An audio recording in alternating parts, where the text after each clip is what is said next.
നൽകിയത് ഇപ്പോൾ വന്നൊരു പ്രധാനപ്പെട്ട വാർത്തയാണ് ഇനി പരിശോധിക്കുന്നത്. മാസപ്പടി കേസിൽ SFIO തുടർ നടപടികൾക്ക് തൽക്കാലം സ്റ്റേ ഇല്ല. സ്റ്റേ വേണമെന്ന CMRL ഹർജി ഡൽഹി ഹൈക്കോടതി പിന്നീട് പരിഗണിക്കാനായി മാറ്റിയിട്ടുണ്ട്. കിരൺ ബാബു ചേരുന്ന വിവരങ്ങളുമായി. കിരൺ, വിവരങ്ങൾ. മുഖ്യമന്ത്രിയുടെ മകൾ വീണ വിജയനും CMRLനും കനത്ത തിരിച്ചടിയാണ് നേരിട്ടിരിക്കുന്നത്.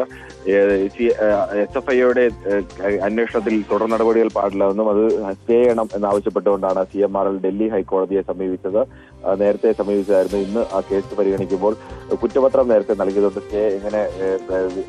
സ്റ്റേ എങ്ങനെ നൽകാനാവും എന്നുള്ള ചോദ്യമാണ് പ്രധാനമായും കോടതി ഉന്നയിച്ചത്. അതോടൊപ്പം തന്നെ കേസ് പരിഗണിക്കുന്നത് മറ്റൊരു തീയതിയിലേക്ക് മാറ്റിയിട്ടുണ്ട്. ഈ മാസം 21-ലേക്കാണ് കേസ് മാറ്റിയിരിക്കുന്നത്. ഹർജിയും പുതിയ ബെഞ്ചിലേക്ക് മാറ്റിയിട്ടുണ്ട്.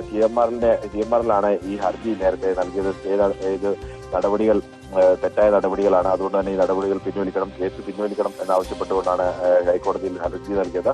ഇന്ന് ആ ഹർജിയാണ് ഇപ്പോൾ മാറ്റിവെച്ചിരിക്കുന്നത്. സ്റ്റേ വേണം എന്നുള്ള ആവശ്യം കോടതി തൽക്കാലം അംഗീകരിക്കാതിരിക്കുകയും ചെയ്തിട്ടുണ്ട്.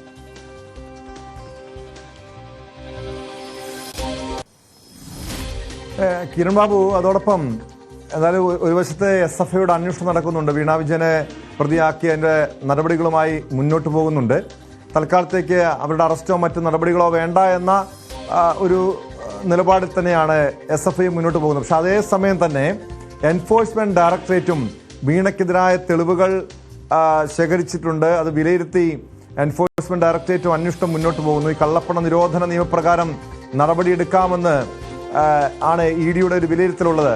അതുമായി ബന്ധപ്പെട്ട വിവരങ്ങൾ, അതായത് എൻഫോഴ്സ്മെന്റ് ഡയറക്ടറേറ്റിന്റെ അടുത്ത നീക്കം എന്തായിരിക്കും? EDയും വീണ വിജയനെ പ്രതി ചേർത്തുകൊണ്ട് ഈ കേസിൽ, മാസപ്പടി കേസിൽ EDയുടെ ഭാഗത്തു നിന്നും തുടർ നീക്കങ്ങൾ ഉണ്ടാകുമോ?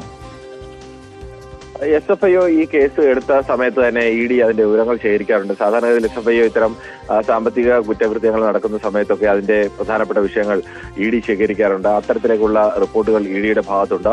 ഇനി എൻഫോഴ്സ്മെന്റ് ഡയറക്ടറേറ്റ് ആണ് തീരുമാനിക്കേണ്ടത്. ഈ വിഷയത്തിൽ അത്തരമൊരു എൻഫോഴ്സ്മെന്റ് ഡയറക്ടറേറ്റ് പ്രത്യേകം കേസെടുത്ത് അന്വേഷിക്കേണ്ടതുണ്ടോ, അത്തരം നടപടികളിലേക്ക് നീങ്ങേണ്ടതുണ്ടോ എന്നുള്ളത് തീരുമാനിക്കേണ്ടത് ED ആണ്.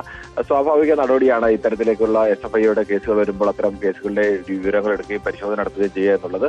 ഇതിൽ സ്വാഭാവികമായും ഈ കേസിൽ കുറ്റപത്രം നൽകുകയും കോടതി തന്നെ സ്റ്റേക്ക് വിസമ്മതം പ്രകടിപ്പിക്കുകയും ഒക്കെ ചെയ്ത നിലയ്ക്ക് EDയുടെ ഭാഗത്തു നിന്നും കേസുമായി മുന്നോട്ട് പോകാനുള്ള സാധ്യതകൾ കൂടുതലാണ്.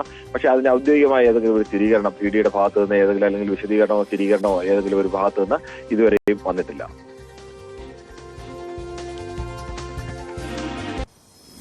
വ്യക്തമാണ്. കിരൺ ബാബുവാണ് വിവരങ്ങൾ നൽകിയത്. മാസപ്പടി കേസിൽ SFIO തുടർ നടപടികൾക്ക് തൽക്കാലം സ്റ്റേ ഇല്ല. വീണ വിജയൻ ഉൾപ്പെടെയുള്ളവർക്ക് CMRLനും കനത്ത തിരിച്ചടിയാണിത്. സ്റ്റേ വേണമെന്ന CMRL ഹർജിയാണ് ഡൽഹി ഹൈക്കോടതി പിന്നീട് പരിഗണിക്കാനായി മാറ്റിയിരിക്കുന്നത്.